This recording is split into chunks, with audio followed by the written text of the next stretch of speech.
Hi, this is Kitty Boitnott of Teachers in Transition, the podcast and YouTube channel and the company, Teachers in Transition and Boitnott Coaching. Today, I want to talk about a career transition strategy. Last week, I talked about a stress management strategy, and I alternate each week between either stress management or career transition. So this week, the topic is LinkedIn. Do you need a LinkedIn profile or not? And I would suggest that yes, you do. Whether you are actively looking for work or not, I recommend that every professional individual have some sort of LinkedIn presence. And that presence needs to be more than just a profile that's been set up, an account that's been set up and abandoned, which is what my clients tell me often happens with them. Teachers in general have been slow to adopt LinkedIn because if they were happy in their work, they thought they didn't need LinkedIn. What's the point? You don't need it unless you're looking for work or you're working in business and you're mobile enough to be changing jobs pretty frequently. That's been the impression that a lot of teachers have, and perhaps other people too, that unless you're actively looking for work, you don't need LinkedIn. And I want to recommend to you that you don't have to be actively looking for work to benefit from having an up-to-date, fully completed, optimized LinkedIn profile. Recruiters are looking at LinkedIn every single day. HR directors and hiring managers are looking on LinkedIn every single day. They're looking for people with certain very specific skills, abilities, experience, and education. And if you're a third grade teacher, you may be thinking, well, yeah, okay, fine, nobody's looking for a third grade teacher. And that's not true probably, because of the impending teacher shortage that's arriving across the country, and districts are having trouble finding enough people to open school with all of their positions filled. You may be in high demand as a third grade teacher. But let's say that you've been playing with the idea of not wanting to be a third grade teacher for a whole lot longer. Maybe you're okay with going back this year, that you'd like to think that maybe this year is your last year. You are disenchanted or disillusioned with teaching and you want to be available for some other kind of career. The issue for most of my clients is that they come to me with a very limited view of what's even available to them. They haven't really explored all the possibilities that might be available to someone with a 4-year degree, even if that degree is in education. And they haven't considered what they might be able to do as far as transferring skills that they've learned over time as an educator into other professional arenas. I want to suggest to you that there are many possibilities. You just have to be open to them, and you have to be in a position and a mindset to be ready to explore them. LinkedIn can provide you with an opportunity to make yourself available without actively undertaking a job search. If you've set up your profile correctly, you've made yourself searchable, and you're using keywords or phrases that are related to the job or career that you're interested in transitioning into in the future, then you set yourself up for the possibility of a recruiter finding you and calling you to ask you, would you be interested in this particular opportunity?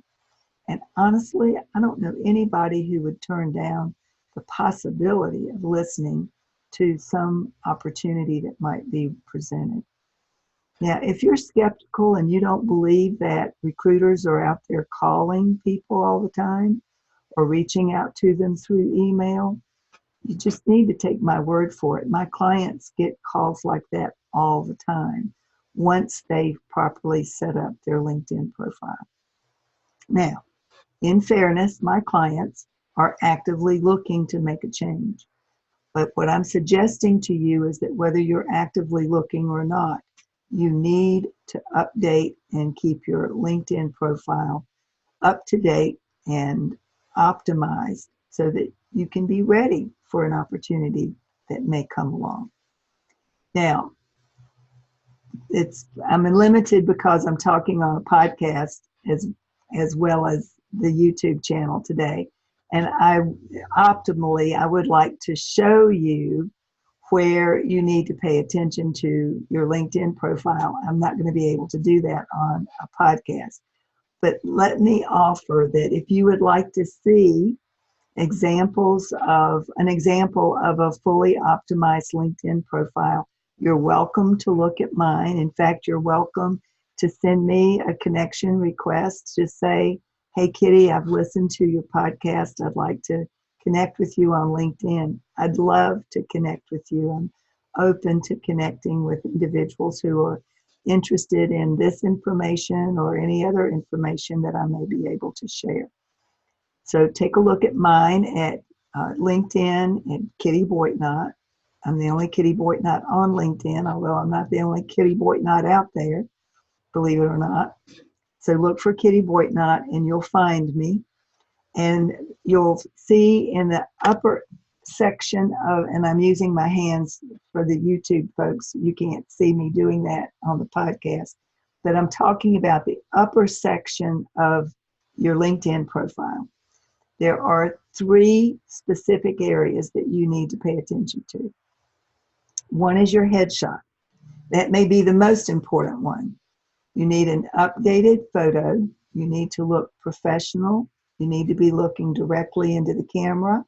And you need to have the shot to be from your shoulders up, not a full body shot and not a shot of you and your spouse on your wedding day. Nothing with you playing on the beach. Keep those pictures for Facebook. Your LinkedIn headshot should be just that, a headshot. You should be looking directly into the camera. You should be smiling and looking friendly. If you're not sure whether your picture is appropriate for LinkedIn, use a tool called photofeeler.com, photo, feeler, feeler.com. Oh, and now that I think about it, it might be .co, to try .co as well. I'll put it in the notes, the correct link. Once you've gotten in, as you set up a free account with PhotoFeeler, you're asked to give your feedback on a certain number of other people's headshots. Now you can select for fun or social or for business or LinkedIn. Select the LinkedIn for this particular exercise. After you've had a chance to look at and give your feedback on the certain number of other people's headshots, you'll be allowed an opportunity to upload your own headshot. And after about 24 hours, you'll get feedback from people who will tell you anonymously how you score on a domain of three particular domains: likability, influence, and competence. And it's a scale of 1 to 3. So you might see a 1.5 in one area, a 2.7 in another area, and a 2.5 in another. If you come up low on the likability score, get another photo taken. That's more important even than competence and influential. So be aware that you need a relatively high, above a 2, if you can, for likability, so that you can feel confident that the photo that you're presenting on LinkedIn makes you look approachable. People want to be able to envision you being part of their team, you being somebody they like to be around. That's why you need to look likable. Okay? So now, for the gentleman, you need to wear a sports jacket, I believe, a white or blue shirt, and a complimentary tie. Make sure that you've had a recent haircut and that you look well groomed. Look into the camera and smile. For you ladies, dress however you would ordinarily dress for work, and think in terms of a professional level job, not something casual. And then take a little extra time with your hair, a little extra time with your makeup. If you don't ordinarily wear makeup, that's fine. But a little bit of mascara and a little bit of rouge can go a long way. A little powder, perhaps, to take the shine off. So look your best. Have a friend take a picture. You don't have to pay $100 for a professional headshot. Just get a friend to take a picture in a good light, not in a yellow lit room. Make sure that light is bright and white. You can go outside as long as you're not squinting in the sun. Stand in front of a hedge. Boom, you've got a great picture. That's your headshot. The other area behind your headshot is, some people call it a banner, some people call it a cover. On Facebook, it's your cover. It's the longer, more rectangular section of and then on LinkedIn, it's automatically a generic sort of aqua blue with little dots on it that look a little like a matrix, or I'm not quite sure what they're supposed to represent. But that's the generic background that everybody gets. What you want to do is change that and put in something more personal. A photo that you took at the beach, not of you playing on the beach necessarily, but a serene beach scene, or a mountain range, or a countryside, or a beautiful building of some sort. Recently I had a client who used an academic building to represent his higher education background. So select something that represents you and upload that. Now also make sure that it's a picture that you own outright, that you don't need to be paying somebody for, because you don't want to get dinged the bill for using a picture that didn't belong to you. Preferably a picture you upload from your own camera. And then the third section I want you to pay attention to is the headline, which are the 120 characters that come directly below your name in that top section of LinkedIn. You can manually change that headline, and you need to do that. Now, the way to change all of these things is when you're in your LinkedIn profile, you'll see pencils at different points on the screen, and you double click on the pencil to be taken into the back end of your LinkedIn profile, where you can make all of these changes. And the headline is going to be offered to you, where you can type in keywords that represent what you would like to be doing, or what you're already an expert or have a specialty in. Or you can create a value statement or a proposition statement, which is what a lot of business owners and entrepreneurs do. For example, my statement that comes there, keep using my hands, comes directly below my name on my LinkedIn profile. It says, I help burned out teachers reignite their passion and redirect their skills and experience into new and fulfilling careers. That's what I do. Now, if I didn't manually change that headline, it would default to my most recent job description. Now, in my case, my most recent job description is heart-centered career transition and job search coach.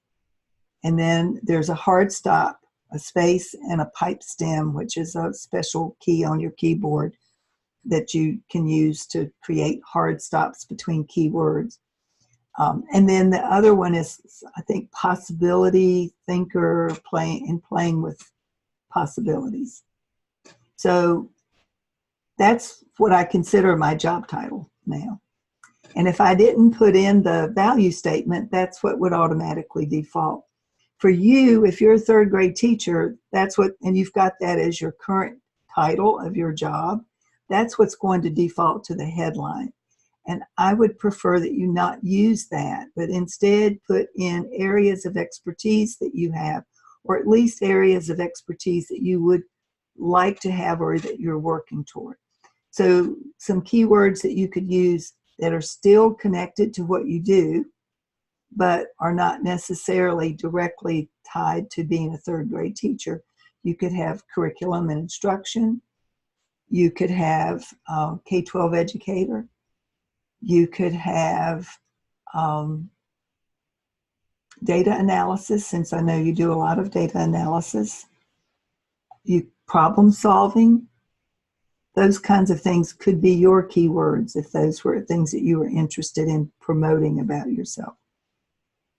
So I want you to take into consideration, what is it that you would like to convey about who you are professionally, and put that in your headline.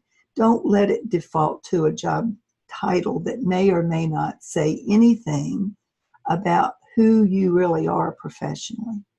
Keep in mind that this is a professional platform. You want to keep things on a professional level at all times. But for now, that's what I want you to be thinking about doing with your LinkedIn profile. If you do nothing else, put in a headshot, add a banner behind the headshot, and create a meaningful headline that takes the place of your current job title. If you have questions, please feel free to email me at kittyboitnott@gmail.com. No, it was tough maybe to follow all of that on the podcast without a visual, so I'm going to connect. I'm going to offer that you can connect with me on LinkedIn, and then you can look at mine for an example if you need an example. And if you have a specific question about LinkedIn, email me at kittyboitnott@gmail.com. That's it for today. Welcome to Teachers in Transition. I'm so glad that you have been here. Please subscribe if you haven't already so that you'll be notified when future episodes arrive, and offer a review. That will help to bump up the Teachers in Transition on iTunes and Stitcher so that other people can find me as well. This is Kitty Boitnott. Have a great week.